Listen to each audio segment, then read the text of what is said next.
ñu war si àddu bokk na si Amadou Moustapha lu soxal Fulbert Sambou ak aussi Didier Badji nekkoon adjudant chef ñoom ñaar ñëpp nekkoon aussi ay sous-officiers des forces sénégalaises gannaaw seen disparition bi nga xamante ni yàgg na lool lool sax mat na fi mu ne nii ñetti at démb ab marche boo xamante ni ñoo ko doon amal ñoom waa société civile mënees na ko waxe noonu ak ay ressortissants yu bokk si île bu Casamance si njiital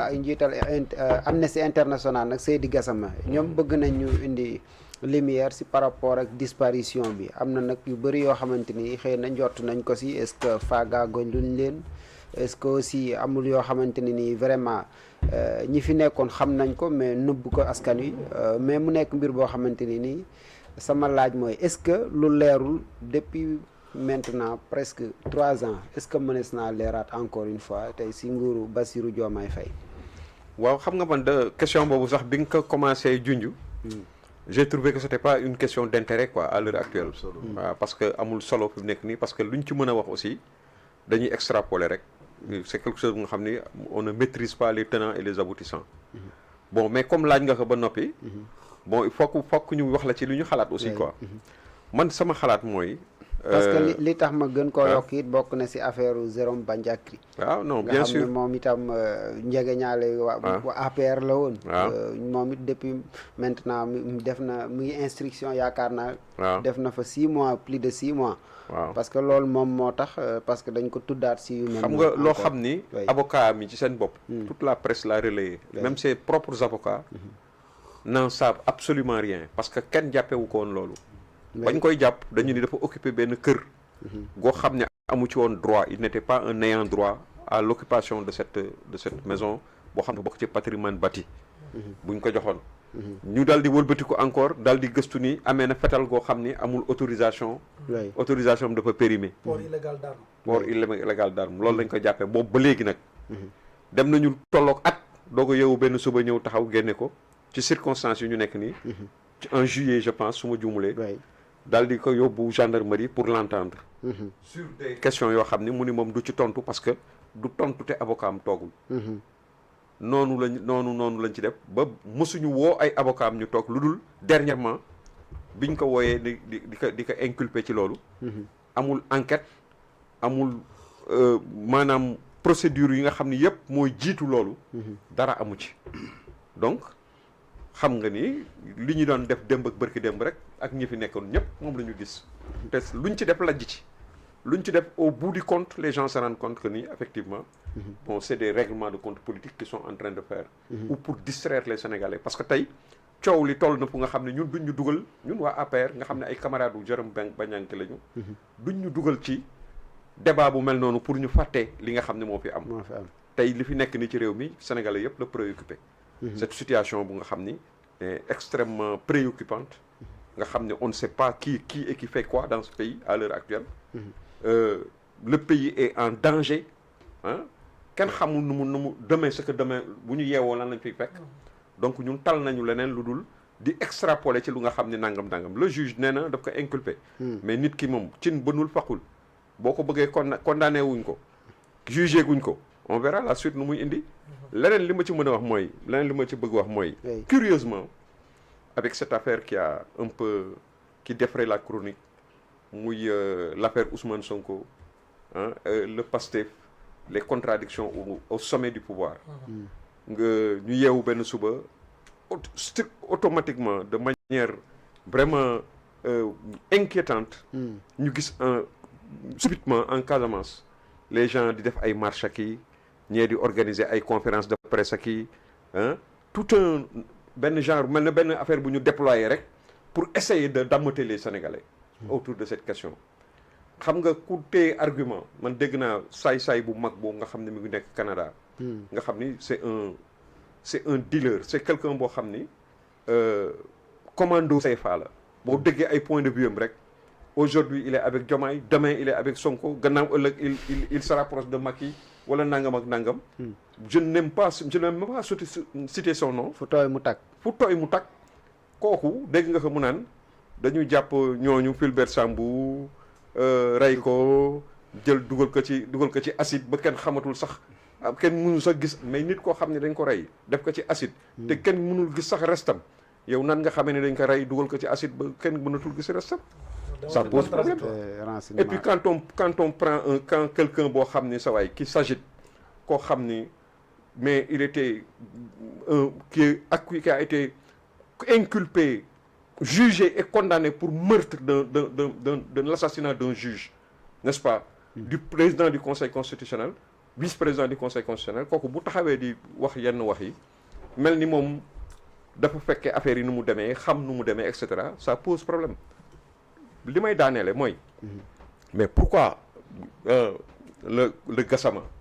comment il s'appelle encore, Seydi Gassama hein?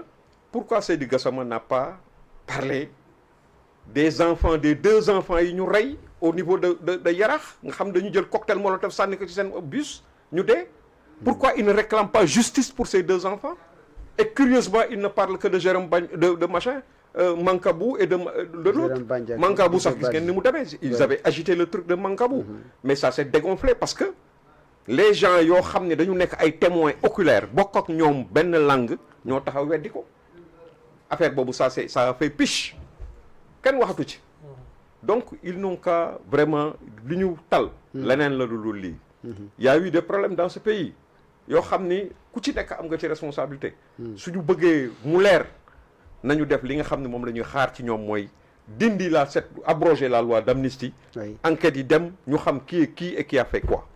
c'est ça mon point de vue. Très bien mais la loi d'amnistie bi lii moo ko jiitu aussi c'est bien avant la loi d'amnistie bi par rapport ak yëfi Fulbert Sambou ak Didier Badji aca Papa Latir par rapport ak mars bi démb est-ce que jàpp nga ne loolu dina indi ay changement si yëfi ni yoon di doxee mais aussi liñ siy xaar ñoom muy ñu indi la lumière par rapport à ça ndax jàpp nga ne dina mën a am si nguuru Diomaye. waaw bon marche pour marche moom dañuy wax marche bi nga xam ne mboole sénégalais yëpp mooy d'abord marche bi nga xam ne ça honore les forces armées ba nga xam ne kii moom lañ doon tàmbalee sànq te président taxaw sa ndax cela réitère tout simplement le serment du président qui s'inscrit tout simplement sous un format en 4D c'est d'abord défendre les institutions constitutionnelles, défendre l'indépendance nationale, défendre l'intégrité du territoire national et défendre l'unité africaine. Donc beneen débat bu ñu bëggaandal c'est tout simplement de la distraction. Pourquoi? Et surtout c'est de la mauvaise foi. Parce que dafa am ñoo xam ne xam nga la góor ga doon wax boo muusee ba jàpp na yaa gën a muus ñëpp ndof dikkal na la. Dans le contexte quand je parle du PASTEF tey bu ma doon xelal Ousmane ñu weet maak moom dama ko naan mon frère moi je te parle du ma bokk ak ñi lay jëy fais une chose boo mënta gunge naes retire-toi nga tas Pastef nga dem defi leneen nga xaar ba jëmmi jamono comme je dis parce que y a des gens yoo xam ne lañ la bëgg a utiliser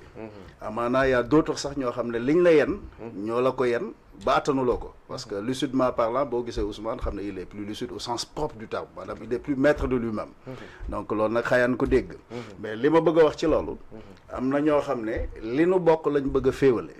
te tàmbalewuñu ko tey moo tax mooy wax ne benn côté boo xoolee Pastef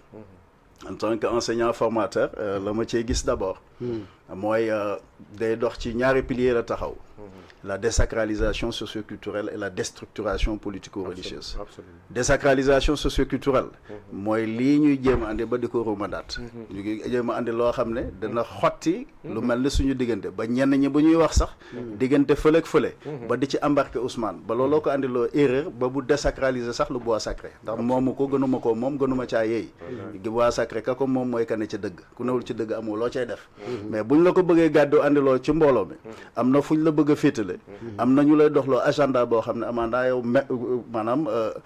maîtriser wuloo ko ndax buñ ne Fulbert Sambou ne Didier Badji ak ñi jiitu ñëpp yàlla na yàlla yërëm te xaarale yàlla janna bu loola jàllee lu waay ren di sa loxo lay nàcc bu loolu lépp jàllee itam ku dee ak sa bàmmeel kon ku ci am responsabilité xam nga ne am nga ci responsabilité c'est aussi simple que ça mais je pense que bu ñu tollee ci defar ni ko doyen waxee yaa ngi naan way bien avant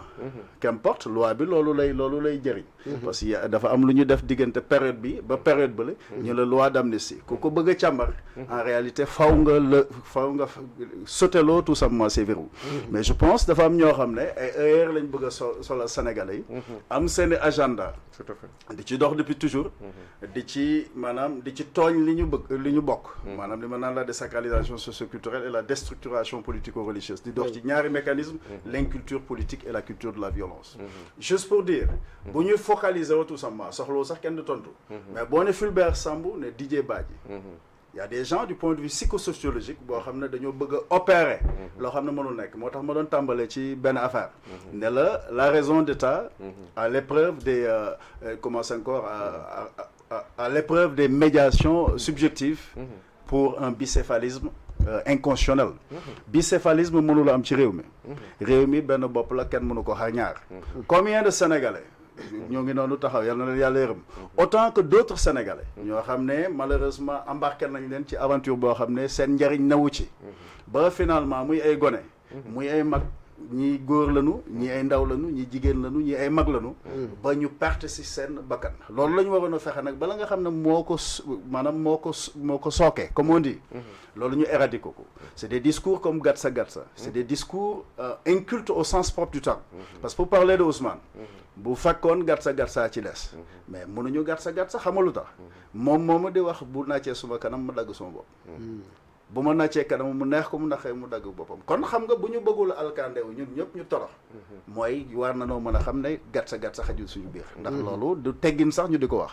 ñaar aussi dafa am loo xam ne du sa rôle Ousmane bu la ko kenn joué loo c'est comme boo demee stade bu fekkee da nga am un plan de redressement à financer ku ne xam nga ne li nga wax c'est pas un plan de redressement économique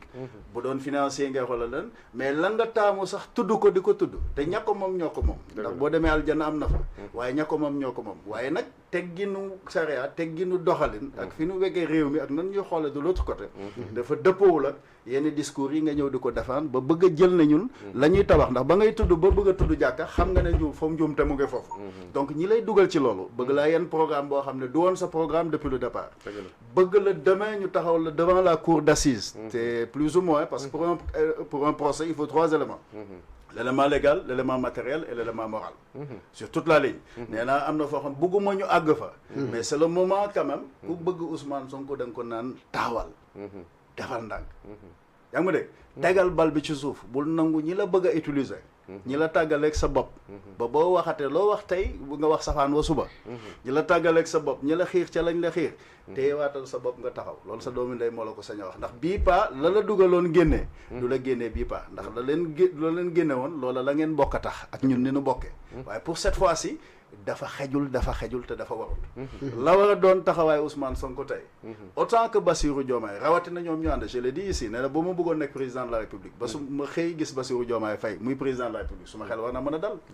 bu doon Ousmane Sonko su ma xel war a dal mais rawatina mu ànd ak Ousmane Sonko kon bu ñu àndee la ñu war a teg priorité mooy d'abord la paix en Casamance ñun ñu bokk ndey bokk baay bu nu kenn àndee ay féewale di ñu seppil ay nit boo ma tuddee Massamba ak Mademba ñaata nit bakkan la amul bu góor amul bu jigéen bu ndaw sax a ca gën a métti ak bu mag sax dafa métti rawatina ñi ci perte seen bakkan daal nu mu mën a demee li xew wér te wér mooy le seul tribunal qui vaille c'est le tribunal de la conscience ku ci ne xam nga lay sa part de responsabilité nga wax ko tuubal yàlla jéggalu ko noo ko mënee te xam ne yàlla gis na la mais ku ci dee ak sa bàmmeel pour dire tout simplement bu ñu nangu kenn ku ñu dugal ci théorie bëgg ñoo beddiloo ñii ak ñaa ndax ñii wax muy ñii muy ñaa maa bokk ak ñoom te comme la ma wax am na loo xam ne moom man ala kulli haal ku demoon ba di ko xalaat am na ñoo xam ne ils sont victimes de l'esclavage mental